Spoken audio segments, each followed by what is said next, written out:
Natapos lang na ang paglalatag ng mga argumento ng depensa ngayong huling araw ng confirmation of charges kay dating Pangulong Rodrigo Duterte sa International Criminal Court. Kahapon mga kapuso ay sinimulang igiit ng depensa na mahina at hindi sapat ang mga ebidensya ng prosekusyon para iakyat sa paglilitis ang mga reklamo laban po sa dating Pangulo.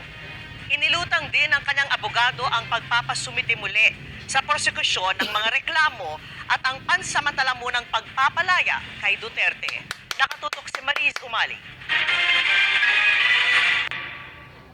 Sabi ni Defense Lead Counsel Nicholas Kaufman, hindi raw napatunayan ng prosekusyon na may napagkasundo ang common plan si dating Pangulong Rodrigo Duterte at mga binanggit na co-perpetrator at may intensyong kriminal sa pagpapatupad nito. Hindi raw patunay nito ang tinukoy ng prosekusyon na memo noon ni dating PNP Chief at ngayon Senador Ronald Bato de la Rosa kaugnay sa Oplan Tokhang. If the prosecution's case for the common plan in counts 2 and 3 is based on Command Circular number 16 of 2016, we might as well pack up and go home because Mr. Duterte is simply not guilty. Inilatag din ng depensa ang kahinaan umano ng mga ebidensya ng prosekusyon para patunayan na ang dating Pangulo ang kumamada, leader at nag-utos ng mga extrajudicial killings nung mayor siya ng Davao City hanggang maging presidente. Kabilang dyan ang paggamit ng testimonya ng mga anyay self-confessed murderers. According to the prosecution, members of the Davao Death Squad had to seek clearance from Mr. Duterte to conduct killings in Davao City.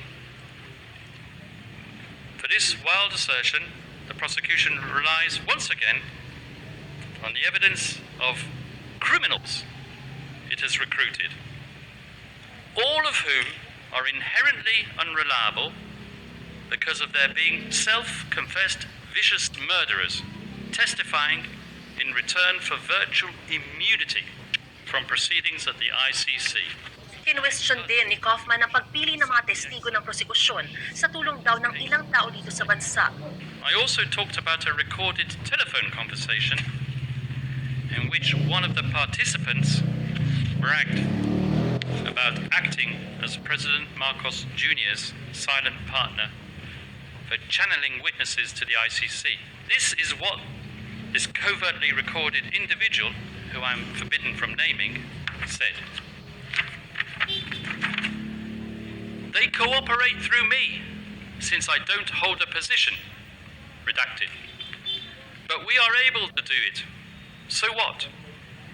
What happened here is an ICC investigator will give me a list of witnesses, documents they need to bolster the case against Duterte. Then I provide it. I give it to the different agencies so it can be approved. There are witnesses who need a pardon. I get the authority from the president, and they are granted a pardon. Basically, like that, it becomes a priority mission of the government. Mali rin daw ang intindi ng prosekusyon na ang ibig sabihin ng to neutralize ay katumbas ng pagpatay base sa memo ni Chief PNP Bato de la Rosa pag-upo noong July 2016. Naipaliwanag naman daw ni de la Rosa sa isang memo na ang neutralization ay pag-aresto o pagpapatigil sa mga suspect. Kahit daw sariling testigo ng prosekusyon ay ganitong sinabi. Witnesses P1158 and P1170 explained that neutralize means to arrest or to incarcerate through legal means. It did not mean to kill. Witnesses P1050 and P1174 confirmed that lethal force arose only where a suspect's resistance placed an officer's life at risk. Your Honours, taken together, the manual, the public clarifications by police leadership, the state's position before the highest court in the Philippines, and even the prosecution's own corroborative witness testimony, all of this material demonstrates a coherent and consistent understanding that neutralization was articulated as lawful incapacitation through arrest and related measures, not as a policy of killing.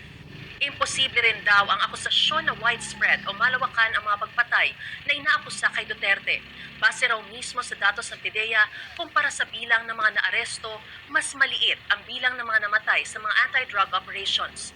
Ginamit ni Kaufman ang datos na mula sa prosekusyon dahil may hindi raw isinama. She neglected to contextualize these numbers by reference to other parts of the same report, which show that in comparison to the number of arrests and operations conducted, the number of deaths are minimal.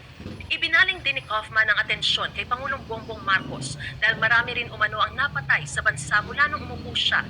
Clearly, I'm forced to ask myself whether anyone on the other side of this room has thought of investigating the Marcos regime and the related phenomenon and holding someone accountable.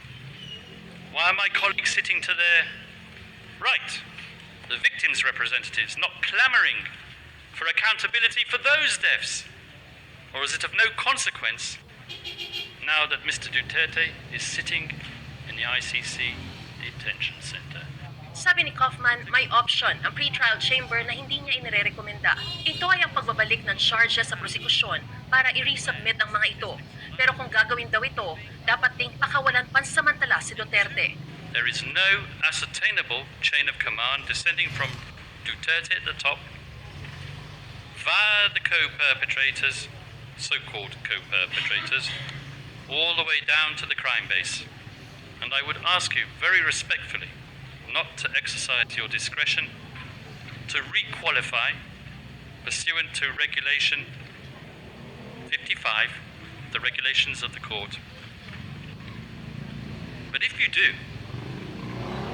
and you shouldn't, I respectfully submit, you should order the prosecution to resubmit its document containing the charges and its pre-confirmation brief as amended, and to release Mr. Duterte in the interim. Pero kung ang depensa ang tatanungin, hindi na dapat umakyat pa sa paglilitis ang mga reklamo. The defense firmly submits that the pre-trial chamber should not commit any one of the 49 incidents to trial unless it concludes that there are substantial grounds to believe that Mr. Duterte's criminal linkage and liability has been established for each one. When these 49 incidents are disaggregated and examined one by one, as the statute requires, we submit, what becomes apparent is not the cumulative strength, rather the recurrence of certain symptoms of inherent weakness in the evidence. Mula rito